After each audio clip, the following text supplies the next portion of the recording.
voit comment on colle les petites coquilles, les pièces de coquilles d'œufs, et à droite, on voit le visage complété. Un groupe d'hommes qui est prêt pour la phase finale d'une grande cérémonie.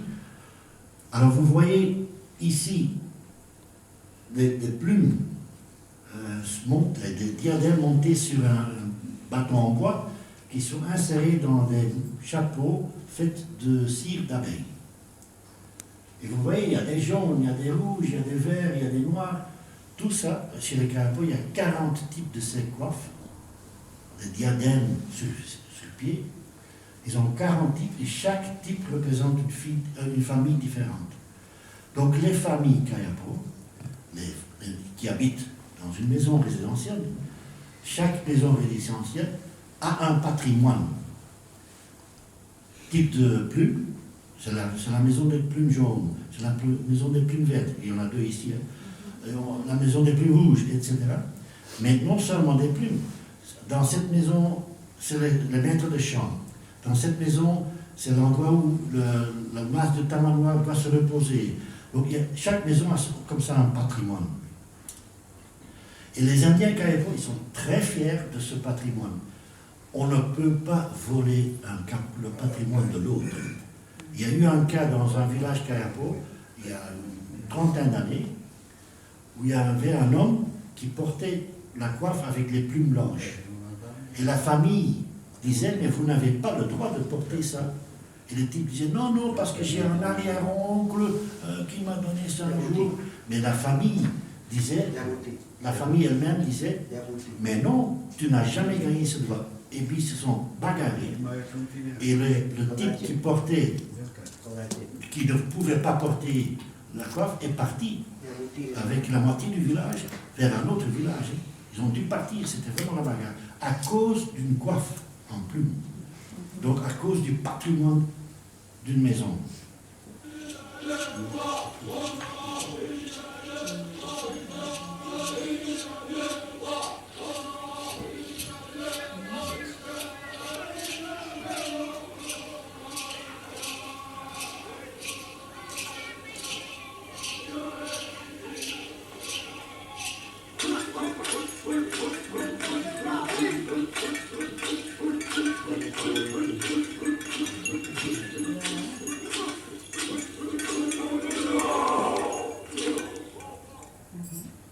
Donc j'ai mis cette petite vidéo pour montrer 3 extraits de cérémonie et pour montrer la variété d'ornements et de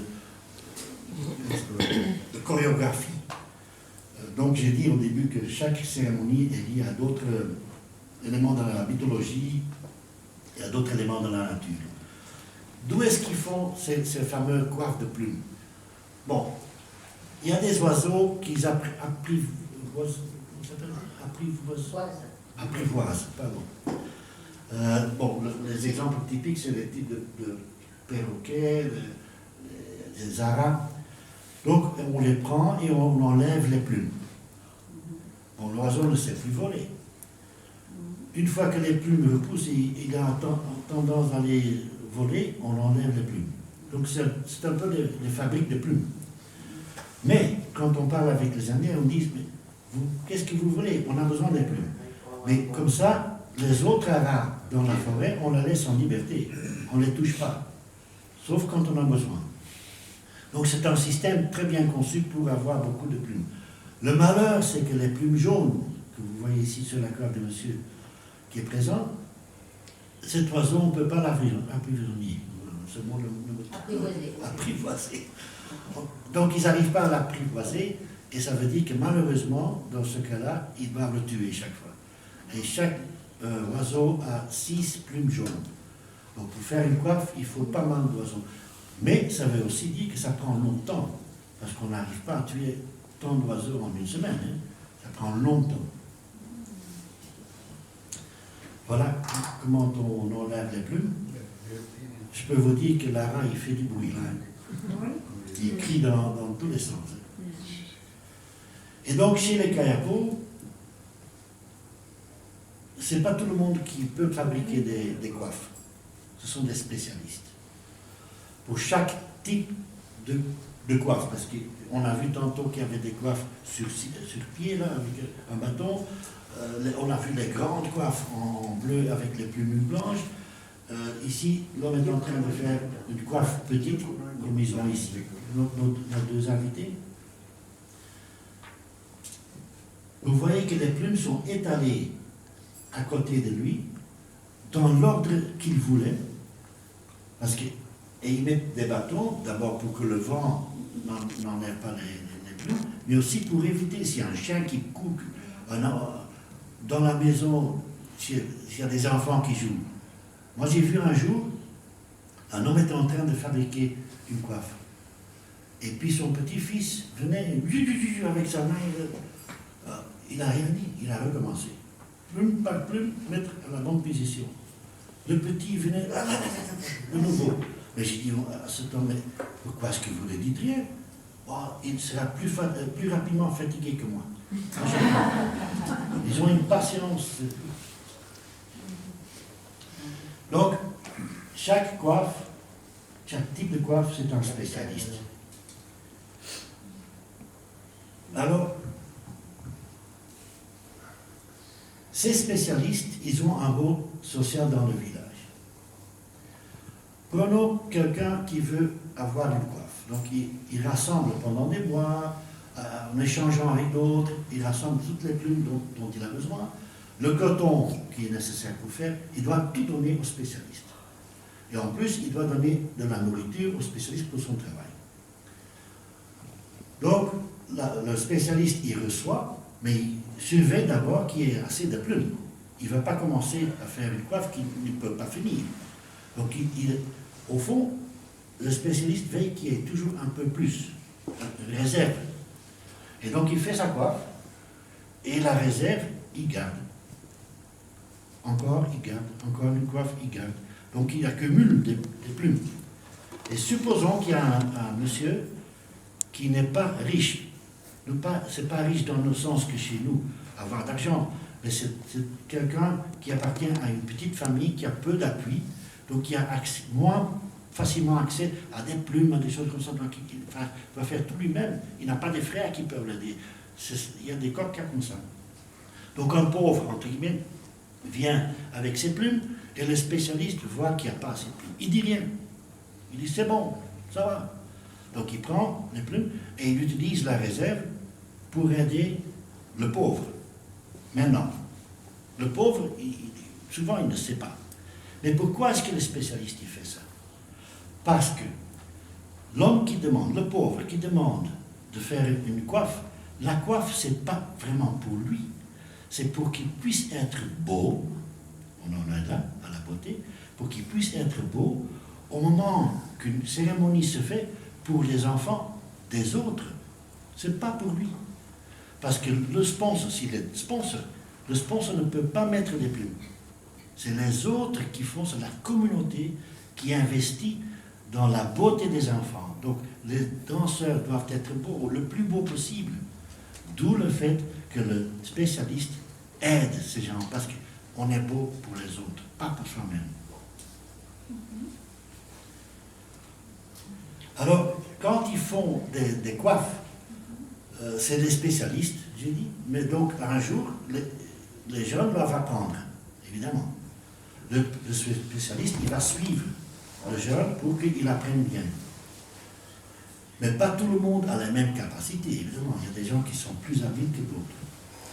Bon, ceux qui sont vraiment pas habiles, le spécialiste pourra dire peut-être, il vaut peut-être mieux apprendre autre chose. Hein, parce que c'est un travail très délicat. Vous voyez comment c'est toujours extrêmement équilibré.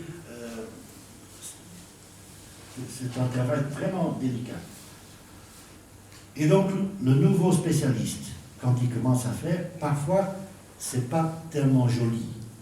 Donc, si c'est pas joli, personne ne mettra cette coiffe. Elle sert peut-être à vendre pour les blancs, mais pas pour eux. Ils vont jamais porter une coiffe qui n'est pas vraiment conforme à ce qu'ils appellent kukroja. Kukroja, c'est la culture, les normes. Donc il faut que tout corresponde à ces normes-là. Et là, je vais vous donner un exemple. Ici, vous voyez deux versions d'une coiffe qui est portée comme ça devant sur la tête. Là. La version à gauche est la version que les Mécarantis, donc les Indiens qui sont ici, fabriquent. La version de droite, c'est un autre groupe Kayapo. Donc j'ai dit il y a plusieurs groupes, les autres Kayapo. Et un jour donné, ces autres Indiens sont allés dans le musée au Brésil, et pour parler de leur culture matérielle. Et quand ils voyaient l'exemple à gauche, ils disaient, mais il n'est pas fait conforme les normes, il n'est pas beau. Ce qu'ils ne savaient pas, c'est que c'était fait par d'autres Kayapo. Et ils disaient, ça ne sert pas pour nous, celui à gauche. Mais justement parce que le Kukradja, donc les normes, sont différentes par groupe Kayapo.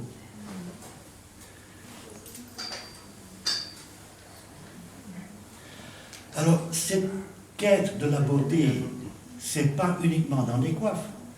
Quelqu'un qui fabrique une natte, il va appliquer la meilleure technique qu'il sait faire parce que tout le monde verra cette natte. Et donc, il faut vraiment que ça se fasse bien fait. D'ailleurs, je vais vous donner un exemple. Avant que quelqu'un se marie, le garçon est invité par ses futurs beaux-parents de fabriquer certains objets. Entre autres, une natte à gauche. Aussi un panier, plusieurs choses.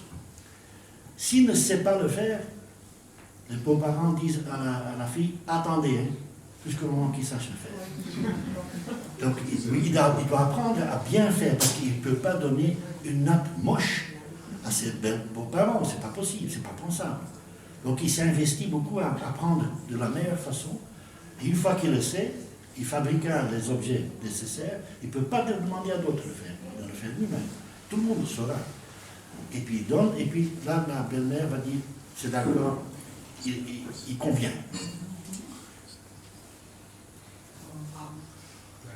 Voilà, donc, comme j'ai dit, il y a les vrais objets, ça veut dire les objets qui servent dans la culture, qui sont conformes le Kukradja, qui sont beaux.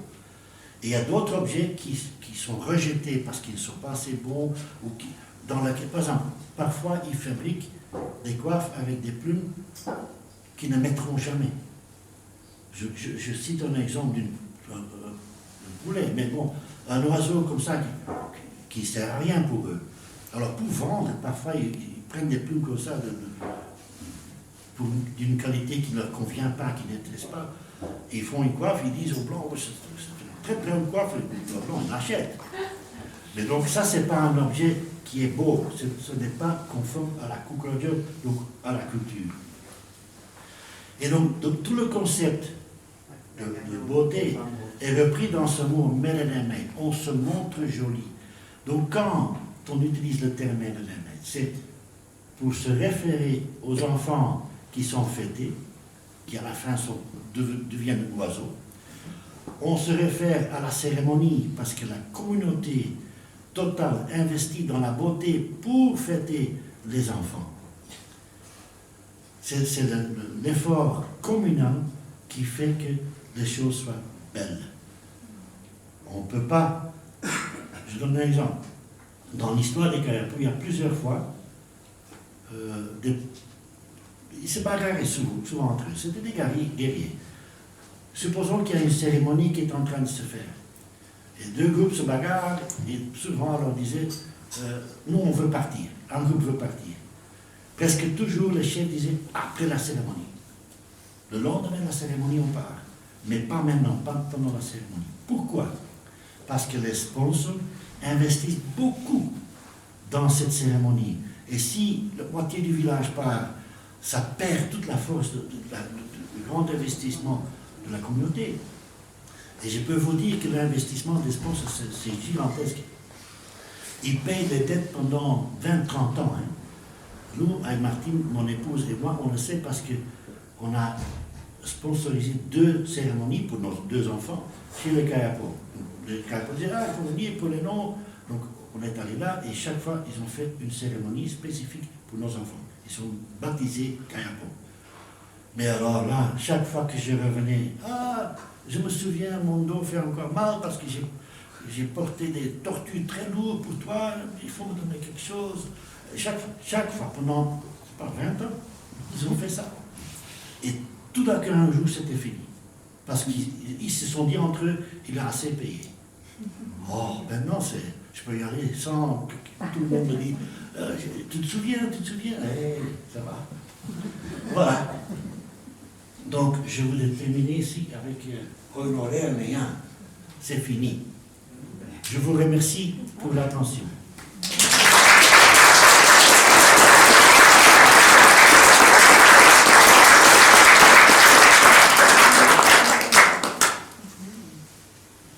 Alors, les questions, est-ce qu'il y en a? Est-ce que vous voulez un micro? Parler assez fort. Ça va, si on m'entend? Oui. Du coup, là, on a parlé plutôt, pour moi, je dirais, d'artisanat, parce que ce sont des objets qui sont utilisés dans la vie. Et est-ce qu'il y a de l'art? Des objets d'art qui pourraient être... Pas vraiment dans la conception que vous prenez le terme art. Ils n'ont pas de sculpture. En Amazonie, l'art, c'est l'art corporel. Donc, c'est les peintures, c'est les coiffes, c'est toutes les parures qu'on porte. Ça, c'est l'art. Il n'y a pas de... il y a très peu de sculptures. Il y a des groupes qui font des bancs, des choses en bois, mais très peu. C'est pas comparable avec, par exemple, l'Afrique, où ils ont des statues. Non. Pour les Indiens d'Amazonie, on n'a pas ça. À la limite, ils font des petites représentations de personnes faites avec des feuilles et des tiges. Mais alors, c'est souvent un outil pour les chamans, pour amener l'esprit vers un autre endroit. Mais donc, c'est pas de l'art, dans son sens. Oui, je voudrais savoir, est-ce que la conception du beau suit des règles chez les Indiens comme en Occident à l'époque? Est-ce que ça dépend de la régularité? Est-ce que ça dépend d'une symétrie? Ou est-ce que c'est un mystère? Bon, c'est très difficile à comprendre leur vision. Comment est-ce que je peux, moi, voir comment eux, ils considèrent quelque chose de parfait ou de pas parfait. Moi, je peux voir si c'est, comme eux, si c'est symétrique ou non, parce que la symétrie joue, évidemment, dans cette conception d'art, de beauté. Mais le regard, c'est souvent très lié à la culture, à la pensée. Donc là, je ne pourrais pas vraiment